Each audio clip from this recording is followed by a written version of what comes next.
네, 이어지는 시간 허반석의 작전 리포트 시간입니다. 증권가 리포트 분석해드리는 시간이죠. IR 분석에 신 허반석 전문위원과 함께합니다. 안녕하세요.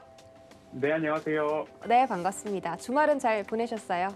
네, 잘 보냈습니다. 네, 알겠습니다. 자, 이번 주는 과연 어떤 업종일까요? 화면으로 바로 만나볼게요. 네, 오늘의 업종 리포트는 리오프닝 관련 업종입니다. 자유로운 출입국이 가능하다면이라고 적혀 있는데 벌써부터 지금 여행과 항공사 등에서 여행 패키지 상품도 내놓고 있고요. 이런 수요도 굉장히 많이 급등하고 있다고 합니다. 백신 접종 확산과 위드 코로나 전환 기대감이 높아지면서 리오프닝 관련주에 관심이 쏠리고 있습니다. 또 지금 중국발 헝다 리스크나 미국의 정치권 리스크를 피하기 위해서는 리오프닝 쪽으로 투자를 해봐도 좋다라는 그런 전문가들의 의견도 있고요. 이번 주 리오프닝 업종에 대해서 알아보는 게 정말 중요할 것 같습니다. 자세한 분석 부탁드릴게요. 네, 이번 주는 리오프닝 관련된 업종을 중심으로 작전 리포트 이어가고자 합니다.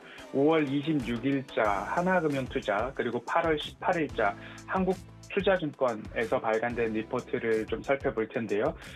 늘 말씀을 드리죠. 월요일은 산업과 시장에 대한 섹터 리포트를 좀 살펴보고 그리고 화, 수, 목요일은 그 안에서 차트상 저이연 구간, 매출액과 영업이익이 증가하는 기업 그리고 모멘텀, 가시적 모멘텀이나 미래 먹거리가 잘 준비되고 있는 기업 이러한 체크리스트를 통해서 종목까지도 좀 살펴보고 있습니다. 리오프닝 관련된 키워드라고 한다면 백신 접종률 증가, 해외여행 재개 또는 시도, 그리고 항공과 관련된 항공사 이야기 여지없이 나오고 있습니다. 올 여름부터 괌, 사이판 운항 본격적으로 재개한다라는 이야기 나오고 있고요. 1,200명 규모의 사이판 패키지 상품이 완판되었다. 그래서 추석 연휴 동안 다녀오신 분들의 후기까지도 좀 이어지고 있고요. 모두투어에서는 추석 연휴 기간 4박 5일 일정으로 괌 여행 특별기를 띄웠습니다. 코로나19 사태 이후 처음으로 대규모 해외 단체 여행이 이루어진 것인데요. 지난 18일 아시아나 항공의 사이판행 항공편 탑승률이 85%까지 올랐다. 달했다라는 이야기가 전해지는 것을 볼 때 이처럼 리오프닝 그리고 해외여행에 대한 기대감이 높아지고 있는 시점이다라고 보시면 좋을 것 같고요. 이러한 때에 투자자들은 어떤 시각으로 시장을 바라보면 좋을까? 이 부분에 대해서 조금 더 주목해서 리포트 살펴보도록 하겠습니다.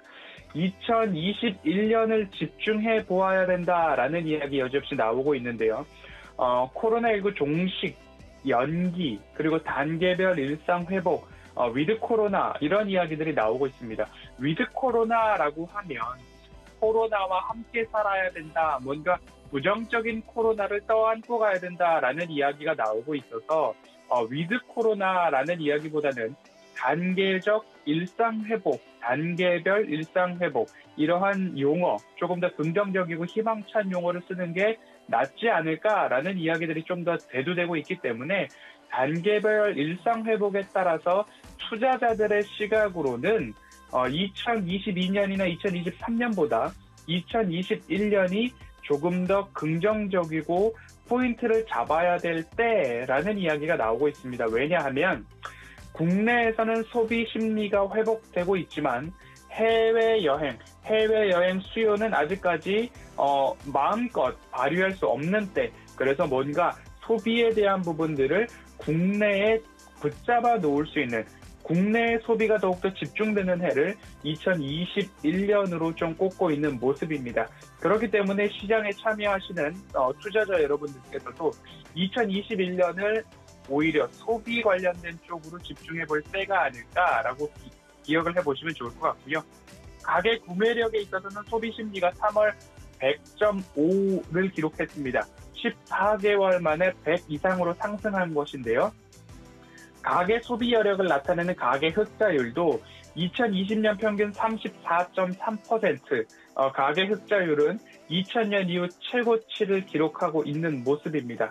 소비 회복, 그리고 해외여행이 아직까지 마음대로 이루어지지 않고 있는 이때 2021년 올해가 소비 관련된 업종에서는 집중해 볼 타이밍이다라고 기억을 해보시면 좋을 것 같습니다. 상반기 소비 쪽으로 본다면 여전히 백화점 좋았습니다. 펜트업 수요가 이제 가구를 넘어서 백화점, 고가 내구재 구매 효과로 백화점의 실적으로 여지없이 나타났고요.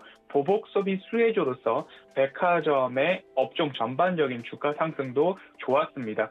지금부터 백화점 업종이 피크 아웃이냐라는 부분을 체크해 보았을 때는 앞으로 3분기, 4분기 실적이 나타난다면 10%에서 15% 정도의 추가 상승 여력은 기대할 수 있지 않을까라는 이야기 리포트에서 올려주고 있습니다.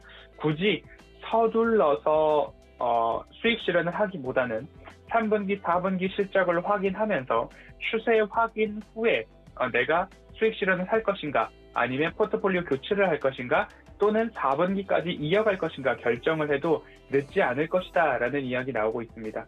또 하나는 주가는 앞으로의 시장을 선행하기 때문에 소비가 해외여행이 아직까지 마음껏 이루어지지 않는 상황이기 때문에 국내 소비 관련된 섹터에 집중을 해보자. 그러면 투자자분들께서는 어쩔 수 없이 지금은 못 가는 거지만 결국 백신 접종률 증가와 자유로운 출입국이 가능해지는 시기가 도래할 텐데 그러면 그때의 수혜를 받는 업종을 미리 조금 분별해놓고 찾아봐야 된다라는 시각으로 소비 섹터와 면세점 섹터까지 좀 보시면 좋을 것 같습니다. 백신 접종률이 상승하고 백신 접종자들에 대한 자가격리 제외에 대한 부분들이 있고요. 백신 접종 후에 그 다음 스텝으로는 당연히 해외여행이다라는 기대감 높아지고 있습니다. 2019년 높은 실적 모멘텀을 보여주었던 호텔 신라, 신세계에 대한 관심 여전히 재차 부각이 되고 있고요. 지난 1분기를 시작할 즈음 호텔 신라가 빠르게 턴어라운드 되는 부분 포인트를 맞춰서 주유소 포트폴리오에서도 저녁 방송 포트폴리오에서도 시청자분들께 소개를 좀 해드렸습니다. 그래서 좋은 수익률을 일구었고 상징적 목표가 10만 원을 달성해서 시청자분들께서 호텔 신라다라는 애칭까지도 좀 붙여주셨었는데 이처럼 빠르게 턴 어라운드 될 수 있는 기업들을 그리고 추세 하단에서 접근을 해야 된다라는 말씀 또 한 번 드리고 싶습니다. 그러면 앞으로 항공 섹터는 어떨까라는 질문이 들려옵니다. 자유로운 출입국이 가능하다면 항공 섹터 면하할 것 없이 좋아지는 것 아니냐라는 이야기 들릴 수 있을 텐데요. 항공 섹터는 2분기 기준으로 볼 때에 여객은 아직까지 부진했습니다. 특히 LCC, 저가 항공사의 여객은 여지없이 어려웠지만 대형 항공사들, 대형 항공 수송이 가능한 항공사 중심으로 화물 운송에 대한 부분은 기대 이상의 퍼포먼스를 좀 보여주었습니다. 대한항공은 2분기 기준으로 2010년도 이후 최대 영업이익을 좀 달성했는데요. 팬데믹 상황이 오히려 더 유리해진 상황으로 평가를 좀 받고 있습니다. 제주항공 등 LCC 저가 항공 업체들은 1분기 대비 적자 폭을 100억 원에서 160억 원 정도 줄이기는 했지만 적자 수준이 여전히 큽니다. 제주항공은 712억 원, 에어부산은 494억 원, 진에어 488억 원, 티웨이항공 347억 원으로 여전히 LCC는 3분기를 넘어서 4분기까지 적자를 기록할 것이 조금 전망이 우세한 상황입니다. 조금 장기적으로 보고 LCC는 평가를 해보셔야 될 것 같고요. 확진자 증가와 거리두기 강화가 추석 연휴 이후 3,000명을 돌파하면서 여전히 좀 강한 상황입니다. 그래서 국내선 항공역에 여전히 조금 어려울 수 있고 둔화될 양상이고 여기에 유가 상승까지 이루어지면서 손실 축소 여력이 조금은 어렵지 않을까라는 부분도 있기 때문에 항공사를 보신다라고 한다면 3분기, 4분기 LCC는 여전히 어려울 수 있다. 장기적 관점으로 보셔야 되고 화물 수송이 좋았던 대형 항공사 기준으로 보시는데 그 부분도 주가가 많이 올라와 있기 때문에 보유자 영역으로 좀 보셔야 되지 않을까라는 말씀 좀 드려야 될 것 같습니다. 리오프닝에서 주목해서 볼 쪽이 면세점 쪽을 말씀을 드리고 있고요. 섹터로 본다면 면세점, 백화점, 편의점, 그리고 화장품까지도 보시고 항공사라는 항공사 쪽으로는 대형 항공사를 보유자 관점에서 보셔야 되겠다라는 말씀 좀 드리고 싶습니다.